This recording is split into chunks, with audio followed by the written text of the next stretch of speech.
Bab 14. Dalam perjalanan pulang, Hasan menarik gerobak di depan, sedangkan Danu mengawal di belakang. Dodi dan Sony sedang berjalan sambil mengobrol. Sementara Wira tidur di atas gerobak. Dia sudah tidak tahan lagi begadang dari semalam. Dodi berkata dengan semangat, "Kak Sony, coba cerita sekali lagi gimana Kak Wira menjual gulanya." "Dodi, aku sudah cerita berkali-kali, tenggorokanku sudah mau sakit." Sony pun menunduk dan bermain dengan bajunya. "Ya sudah kalau nggak mau cerita lagi, tapi kelak panggil aku Zabran. Itu nama yang diberi Kak Wira untukku," ujar Dodi dengan serius. Sony mengangkat lengan bajunya sambil berkata, "Zabran, kenapa kamu nggak ganti baju baru? Baju ini nyaman banget loh." Setelah meninggalkan toko gula keluarga Suteja, Wira pun berbelanja banyak. Semua orang mendapatkan 2 set pakaian dan sepatu baru. Dodi melirik ke arah ayahnya yang sedang menarik gerobak. Baju baru harus disimpan sampai tahun baru. Mana mungkin Dodi berani langsung memakainya seperti Sony. Jika tidak, ayahnya pasti bakal langsung mencambuknya hingga harus diseret pulang dengan gerobak. Wira yang tidur di atas gerobak sudah bangun. Saat mengamati sekeliling yang tidak ada orang, dia pun membuka kotak uangnya. "Paman Hasan, berhenti dulu. Danu, Dodi, Sony, kemari. Kalian masing-masing dapat 50.000 gabak. Paman Hasan dapat 60.000 gabak. Soalnya kerjanya paling capek. Kalian gak keberatan kan?" Enggak, jawab Sony dengan terbata-bata. Mereka tahu Wira pasti akan membagikan uang kepada mereka. Namun mereka mengira Wira paling banyak juga hanya akan memberikan 5.000 gabak untuk mereka. Alhasil, "Jangan, itu kebanyakan. Wira, kamu sudah belikan kami begitu banyak barang. Kami sudah puas, gak perlu kasih uang lagi," Hasan menggeleng.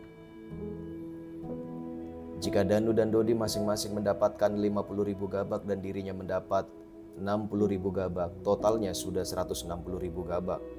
Baik teknik menangkap ikan, teknik busur ikan, maupun cara pembuatan gula putih, itu semua adalah teknik rahasia Wira. Jika dia mencari orang untuk bekerja dengannya, semua orang juga sudah akan berebut kerja dengan gaji 30 gabak sehari. Jadi, bagaimana bisa mereka menerima begitu banyak uang dari Wira? "Benar, gak boleh." Danu dan Dodi juga menyuarakan pendapat mereka. Mereka itu kerabat. Hanya dengan ditraktir makan dan dibelikan baju sebagai imbalan saja sudah cukup. Sony juga bersuara. "Wira, aku cuma seorang gelandangan. Biasanya aku selalu kekurangan makanan. Juga gak punya baju ganti. Kemana-mana juga selalu dipandang rendah sama orang lain. Tapi selama 2 hari ini, aku sudah bisa makan enak. Sekarang kamu juga belikan aku baju. Aku sudah puas kok. Uangnya gak perlu lagi." Bukannya mereka tidak mau menerimanya, tetapi tidak boleh menerimanya. Jika tidak, mereka akan merasa bersalah. Wira pun berkata sambil tersenyum, "Memangnya 50-60 ribu gabak itu banyak?" Danu, Dodi, Sony langsung mengangguk. Namun Hasan malah merenung. Setelah melihat reaksi Wira, Wira pun berkata, "Harga tanah seluas 600-700 meter persegi sudah butuh 5.000 gabak. Budi punya 20 hektar tanah. Nilainya paling gak 1,5 juta gabak. Itu masih belum termasuk bahan pangan dan uang tunai yang dia punya.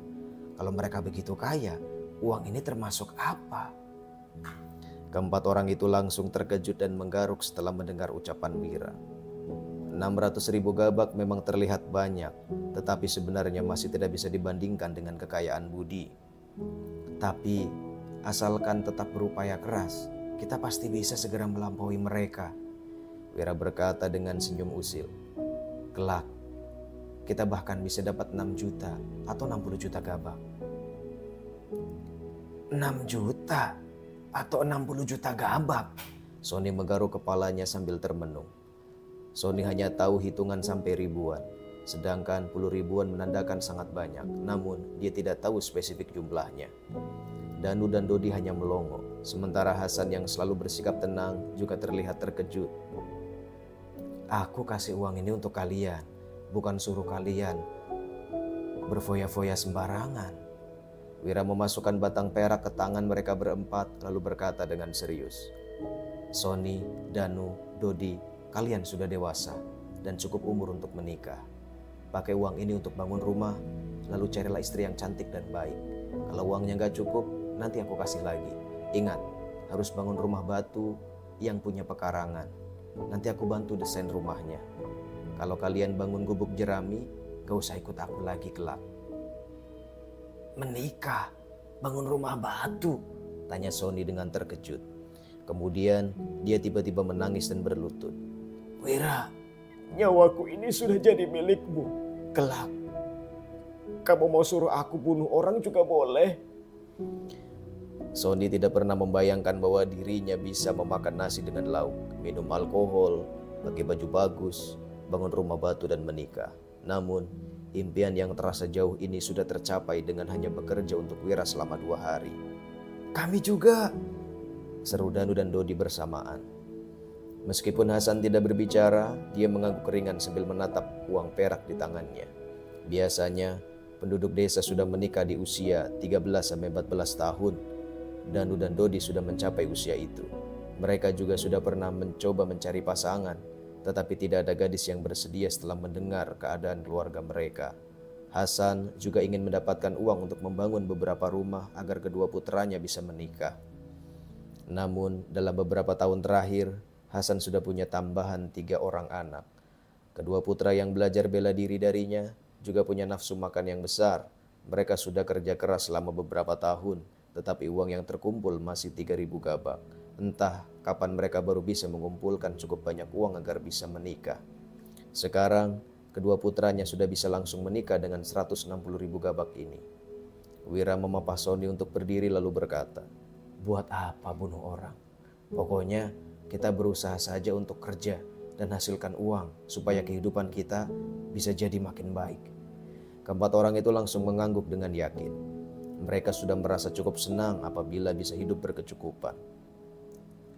Danu, Dodi, Hasan menatap uang perak di tangan mereka dan berkata, sini, ayah bantu kalian simpan uangnya. Danu langsung tersenyum dan menyerahkan uang perak itu kepada ayahnya. Dodi juga menyerahkan uang perak itu dengan cemberut. Ayah, panggil aku Sabran dong. Hasan mengangkat cambuk di tangannya, lalu Dodi pun buru-buru kabur. Melihat gerakan Dodi yang gesit, Wira pun bertanya, Paman Hasan, Dodi bisa menghadapi sekaligus 9 orang di pasar timur. Tuan juga bilang dia itu orang yang berlatih bela diri. Apa kamu yang mengajari mereka? Sony juga penasaran. Hasan sudah pensiun militer selama 5 tahun, tetapi tidak pernah menunjukkan kemampuannya. Waktu para warga saling berebut air di musim kemarau, baik Hasan, Danu, maupun Dodi juga tidak pernah main tangan meskipun dimaki orang. Setelah merenung sesaat, Hasan menjawab, itu keterampilan bela diri yang diajarkan Panglima Militer dulu. Wira bertanya dengan penasaran, kalau gitu, kamu bisa lawan berapa orang sekaligus? Hasan menjawab, tergantung. Sekarang tubuhku sudah lemah. Kalau dengan tangan kosong, aku bisa hadapi 10 orang biasa. Kalau lawanku punya senjata dan aku tangan kosong, sekitar 5-6 orang sudah bisa mengepungku.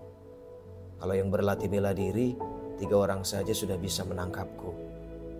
Makanya waktu di kota, sebisa mungkin jangan berkelahi.